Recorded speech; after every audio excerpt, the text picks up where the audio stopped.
Bismillahirrahmanirrahim. Assalamu alaikum dear students. I am Sazarman and you are watching my channel Study is very easy. Students, अब हम exercise next start कर रहे हैं हम, और उसमें है 1.6 में दो मेथड हम इन्वॉल्व होंगे। एक है मैट्रिक्स इन्वेरिएंट मेथड और दूसरा हो क्रैमर रूल्स। यानी हमने solution of simultaneous linear equations, इस फॉर्मेट में हमें इक्वेशंस मिलेंगी। स्टूडेंट्स, ये लॉन्ग क्वेश्चन है और बहुत इंपॉर्टेंट लॉन्ग क्वेश्चन है, बोर्ड के पॉइंट ऑफ व्यू से बहुत इंपॉर्टेंट है, और मैक्सिमम तकरीबन हर साल बोर्ड में ये ज़रूर इसमें से कोई ना कोई मेथड आता है। तो दो मेथड हम इंशाल्लाह पढ़ेंगे इक्वेशंस को सॉल्व करने के। साइमल्टेनियस इक्वेशंस जो होती हैं इनमें वेरिएबल्स और दो दो इन्वॉल्व होते हैं, एक्स भी और वाई भी। तो हम मैट्रिक्स इन्वेरिएंट मेथड को और क्रैमर रूल को हम सॉल्व करेंगे इंशाल्लाह। फर्स्ट क्वेश्चन सॉल्व करने जा रहे हैं 1.6 का फर्स्ट क्वेश्चन है, और हम इसे करने जा रहे हैं मैट्रिक्स इन्वेरिएंट मेथड के साथ। तो हमारा पहला स्टेप जो होगा, हम इसकी इक्वेशन जो है ना, दोनों इनकी मैट्रिक्स फॉर्म लिखेंगे अब। ठीक है, कौन सी फॉर्म लिखने जा रहे हैं हम इनकी?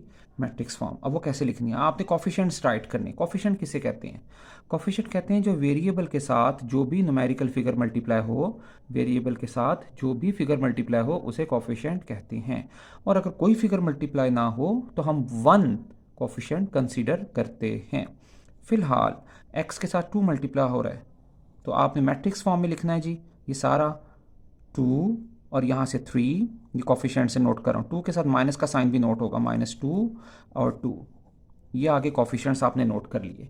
अच्छा, उसके बाद आपने क्या करना है? उसके बाद आपने जो वेरिएबल्स हैं ना, इनको कॉलम की फॉर्म में राइट करना है। एक्स और वाई वेरिएबल को कॉलम की फॉर्म में नोट करना है। अगेन आपने ये जो 4 और 6 हैं स्टूडेंट्स, ये कॉन्स्टेंट्स हैं।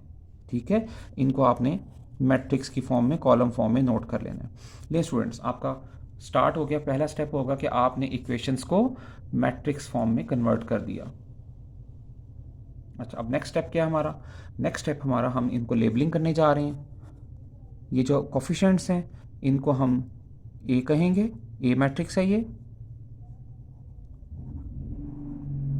ये वाला जो मैट्रिक्स है एक्स वाई का, इसको कैपिटल एक्स का नेम देंगे।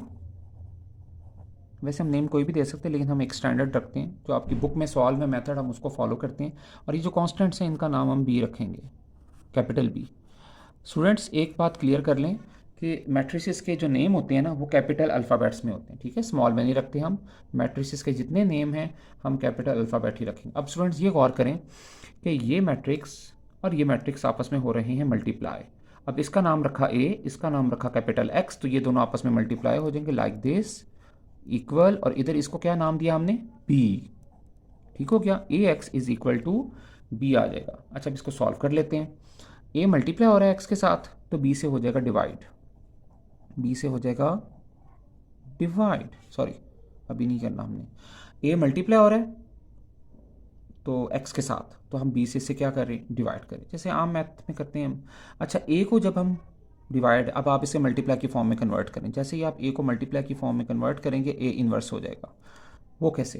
क्योंकि स्टूडेंट देखें, ए की पावर भी 1 है, बी की पावर भी 1 है, लेकिन अगर आप ए को ऊपर शिफ्ट करते हैं, बी से मल्टीप्लाई के लिए पोजीशन चेंज करते हैं, ए डिवाइड हो रहा है लेकिन आप उसको मल्टीप्लाई की पोजीशन पे लाना चाह रहे हैं, तो ए की पावर अगर हम 1, जो कि नॉर्मली होती है हर फिगर की, तो 1 पावर माइनस में चली जाएगी। तो ठीक है, ए इन्वर्स इंटू बी हो जाएगा। तो ये हमारा टारगेट है जो हमने फाइंड आउट करना है मैट्रिक्स इन्वेरिएंट मेथड में। ये मेन प्रोसीजर अब स्टार्ट हो रहा है।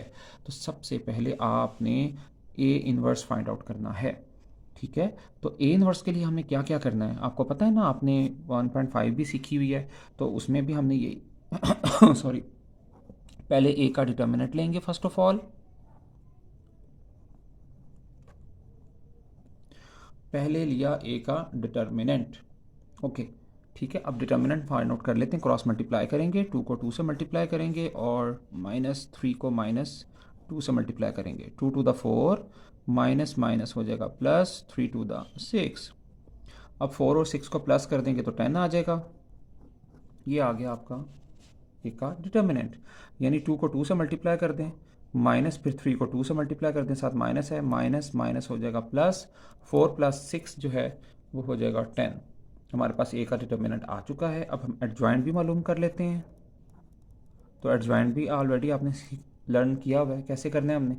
2 और 2 की पोजीशन जी चेंज कर दें जी, फॉर्मेलिटी है, दोनों सेम है, तो हमने कहा हमने 2 और 2 की पोजीशन चेंज कर दी, और ये 2 और ये 3 का साइन चेंज कर देना आपने, ठीक है। ये देखें 2 नेगेटिव था तो अब पॉजिटिव हो जाएगा, और 3 पॉजिटिव था तो अब नेगेटिव हो जाएगा, तो एडजॉइंट भी फाइंड आउट हो गया। अब हम ए इन्वर्स मालूम कर, अब आप ना फाइनल इक्वेशन राइट कर लें, तो इसी के अंदर हम सारा सॉल्यूशन करेंगे।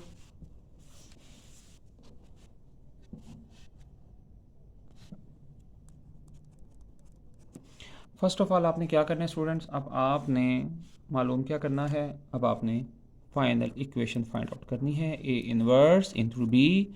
तो सबसे पहले ए इनवर्स का फार्मूला क्या था, एडजॉइंट ए डिवाइड बाय ए का डिटर्मिनेंट और साथ बी मल्टीप्लाई हो जाएगा, ठीक है जी, बी साथ मल्टीप्लाई हो जाएगा, थोड़ा कैपिटल हो गया, लार्ज हो गया, लेकिन कोई बात नहीं, एडजॉइंट ए मल्टीप्लाई बी और नीचे बी का सॉरी ए का डिटर्मिनेंट। अब वैल्यू प्लेस करना शुरू करें, यहाँ पे आ जाएगा ए का डिटर्मिनेंट जो कि है सॉरी एडजॉइंट आएगा ऊपर, एडजॉइंट क्या है 2 3 2 2, और नीचे आएगा ए का डिटर्मिनेंट जो कि है 10, और साथ आप बी का मैट्रिक्स राइट करने जा रहे हैं 4 और 6। ले जब इसको सॉल्व करते हैं, सबसे पहले आपने स्टूडेंट्स क्या करना है, 10 को अभी डिवाइड नहीं करना, आपने इस मैट्रिक्स को और इस मैट्रिक्स को आपस में मल्टीप्लाई कर देना। कैसे, रो इंटू कॉलम, जैसे हम करते आ रहे हैं, पहले भी मल्टीप्लाई किया है, फर्स्ट रो और कॉलम को मल्टीप्लाई करें, 2 multiply 4 plus 2 multiply 6, 2 multiply 4 2 multiply 6। अब सेकंड रो कॉलम पहला ही, -3 मल्टीप्लाई 4 प्लस 2 मल्टीप्लाई 6। अच्छा, जब नेक्स्ट क्या है, सॉल्व कर लें इनको, 2 8 4 द 8 और 2 4 6 द 12, नीचे आ जाए 3 4 द 12, साथ माइनस आ रहा है, 2 6 द 12 प्लस आ रहा है, डिवाइड बाय 10। लीजिए नेक्स्ट स्टेप हमारा क्या है, 8 और 12 प्लस हो जाएंगे, 20 आ जाएगा, और -12 प्लस 12 कैंसिल हो जाएगा तो 0 आ जाएगा। लीजिए अब आपने क्या करना, अब आपने इसको 10 से डिवाइड कर देना है, 20 भी 10 से डिवाइड हो जाएगा, 0 भी 10 से डिवाइड हो जाएगा, ठीक है। हम फाइनल सॉल्व करने जा रहे हैं एंड एक्स का सोल्यूशन निकालने जा रहे हैं, ठीक है। अब दोनों को 10 से डिवाइड कर दें, 10 टू द 20, 0 को 10 से डिवाइड करेंगे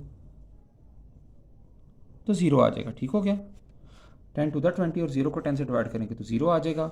अब हमें पता है, अच्छा x किसके इक्वल है स्टूडेंट्स, मैंने आपको मेंशन किया हुआ है कि x जो है वो स्मॉल x और स्मॉल y के इक्वल है। तो अब हम रिप्लेस कर रहे हैं x को स्मॉल x और स्मॉल y से रिप्लेस कर रहे हैं, ठीक हो गया, और फाइनल आंसर कंप्लीट कर रहे हैं। x इक्वल टू 2 हो जाएगा, रो इंटू रो इक्वल कर देंगे स्टूडेंट्स, और y इक्वल टू 0 हो जाएगा। तो ये हमारा आंसर कंप्लीट हो गया मैट्रिक्स इन्वेरिएंट मेथड का। होप सो कि आपको क्लियर हो गया होगा। बिस्मिल्लाहिर्रहमानिर्रहीम, डियर स्टूडेंट्स, अस्सलाम वालेकुम, and you are watching my channel studies very easy. Students, we are going to solve question number 1 and it's question number 1 का हम सेकंड पार्ट कर रहे हैं। वैसे तो क्वेश्चन नंबर 1 का पार्ट 1 है, लेकिन इसका सेकंड मेथड हम सॉल्व करने जा रहे हैं, क्रैमर्स रूल। और क्रैमर्स रूल्स का मेथड ये है कि सबसे पहले आपने जो मैट्रिक्स आपके पास जो इक्वेशंस हैं दोनों, इन दोनों इक्वेशंस में से आपने सबसे पहले ए मैट्रिक्स के कोफिशिएंट्स को सेपरेट करना है, 2 3 -2 2। अब आपने क्या करना है, आपने ये जो कोफिशिएंट्स हैं दोनों इक्वेशंस के, वो आपने 2 -2 एंड 3 2 वो सेपरेट कर लेने हैं कि ए मैट्रिक्स रेडी हो गया। अच्छा, अब क्रैमर रूल के अकॉर्डिंग, क्योंकि हमने प्रीवियस जो मेथड हमने किया था ना प्रीवियस लेक्चर में, वो हमने किया था मैट्रिक्स इन्वेरिएंट मेथड, ठीक है। और अब हम करने जा रहे हैं इसको यूज़ क्रैमर्स रूल। और क्रैमर्स रूल में क्या करते हैं, सबसे पहले आपने दोनों इक्वेशंस के जो कोफिशिएंट्स हैं जिसे हम ए मैट्रिक्स कहते हैं वो राइट डाउन करना है। उसके बाद आपने ए एक्स के नाम से एक और मैट्रिक्स प्रिपेयर करना है, ए एक्स के नेम से। अब उसमें क्या करना होता है, हमने ए एक्स में आपने क्या करना है कि ए का जो पहला कॉलम है ना, फर्स्ट कॉलम, उसको रिप्लेस करना है 4 और 6 के साथ, ठीक है, और second column as it is आ जाएगा। रिपीट कर रहा हूँ दोबारा, आपने क्या करना है, ए एक्स को प्रिपेयर करना है। ए एक्स मैट्रिक्स कैसे प्रिपेयर करना है आपने, कि आपने फर्स्ट कॉलम की जगह पर इस 2 3 की जगह पर 4 और 6 को आपने प्लेस करना है, -2 एंड 2 एज इट इज़ आ जाएगा। नेक्स्ट आपने एक और मैट्रिक्स प्रिपेयर करना है जिसका नाम है ए वाई। अब ए वाई मैट्रिक्स में क्या करना है आपने, अगेन आपने क्या करना है कि first column as it is right कर लेना है, सेकेंड कॉलम की जगह पर आपने 4 और 6 को रिप्लेस कर देना है। I am repeating again students, first of all आपने ए मैट्रिक्स को राइट करना है। उसमें क्या होता है कि आपने इक्वेशंस के कोफिशिएंट्स को राइट करना होता है, 2 -2 एंड 3 एंड 2। और देन आपने ए एक्स का मैट्रिक्स प्रिपेयर किया। ए एक्स का मैट्रिक्स यानी कालिब ए एक्स का जैसे कहते हैं उर्दू में। तो ए एक्स का मैट्रिक्स कैसे राइट करना है, आपने क्या करना है 2 3 जो कि आपका फर्स्ट कॉलम है ए मैट्रिक्स का, उसको रिप्लेस करना है 4 और 6 के साथ, -2 एंड 2 एज इट इज़ आ जाएगा। ठीक है, ए वाई कैसे प्रिपेयर करना है कि 2 और 3 first column as it is right करना है, और -2 और 2 जो है ना, जो आपका सेकंड कॉलम है, उसको रिप्लेस कर देना 4 और 6 के साथ। अब हम फर्दर सोल्यूशन की तरफ बढ़ते हैं। फर्स्ट ऑफ ऑल स्टूडेंट, आपने ए का डिटर्मिनेंट फाइंड आउट करना है। ठीक है, जैसे ऑलरेडी मेथड यू नो कि कैसे हमने डिटर्मिनेंट जो है वो फाइंड आउट करना है। 2 × 2 -3 × -2 क्रॉस मल्टीप्लाई करते हैं, आपको पता है ना डिटर्मिनेंट में, उर्दू में डिटर्मिनेंट को मक्ता कहते हैं। 2 × 2 और फिर माइनस आएगा मेथड के अकॉर्डिंग, और 3 × -2। तो इसको सॉल्व कर लेते हैं। 2 to the 4 minus minus plus 3 to the 6, ये दोनों ऐड हो जाएंगे, तो हमारे पास डिटर्मिनेंट आ जाएगा 10। अच्छा, अब नेक्स्ट क्या करना है आपने, अब आपने सोल्यूशन की तरफ आना है, जो कि क्या मेथड होता है, आपने पहले वाई मालूम करना है, स्मॉल एक्स। तो स्मॉल एक्स मालूम करने का तरीका ये होता है कि जो ए एक्स आपका मैट्रिक्स है उसका आपने डिटर्मिनेंट लेना है और उसको ए के डिटर्मिनेंट से डिवाइड कर देना है। फिर रिपीट कर रहा हूँ बात को, कि जब आपने x small x solution set में होता है ना, एक्स स्मॉल एक्स आपने फाइंड आउट करना है एक्स की वैल्यू, तो x small x value find out करने के लिए ए एक्स का आपने डिटर्मिनेंट लेना है। ठीक है जी, कौन सा ए एक्स मैट्रिक्स, ये वाला ए एक्स मैट्रिक्स, आपने ये वाला जो ए एक्स मैट्रिक्स है इसका आपने डिटर्मिनेंट लेना है। ठीक हो गया, और उसको डिवाइड कर देना आपने ए के मैट्रिक्स के साथ, ए के डिटर्मिनेंट से। तो स्टार्ट करते हैं, पहले ए एक्स का डिटर्मिनेंट फाइंड आउट कर रहे हैं हम, और नीचे ए का डिटर्मिनेंट आ जाएगा जो कि 10 है।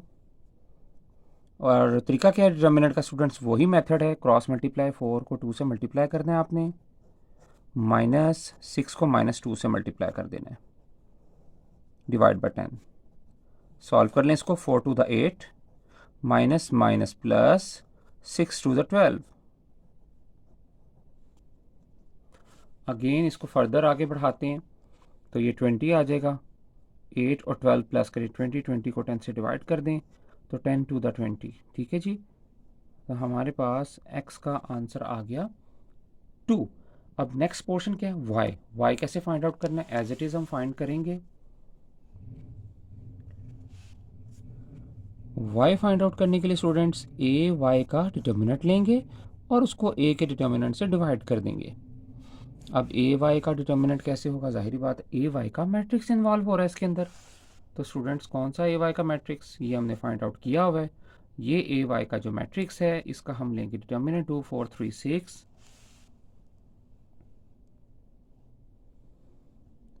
2 4 3 एंड 6, और ए का डिटर्मिनेंट नीचे आ जाएगा। ले स्टूडेंट्स, अब बाकी वही मेथड है, आपने डिटर्मिनेंट कैसे फाइंड आउट करना है, 2 को 6 से करना है मल्टीप्लाई, और 3 को 4 से। सॉल्व कर लें इसको, 2 6 12, 3 4 12, 12 माइनस 12 करें तो 0, तो 0 को 10 से डिवाइड करें तो क्या आंसर आता है, 0। तो हमारा आंसर क्या आ गया, x की वैल्यू आ गई 2 और y की वैल्यू आ गई 0। ठीक है स्टूडेंट्स, तो ये आपने अच्छी तरह इसको भी अच्छी तरह प्रैक्टिस कर लीजिएगा।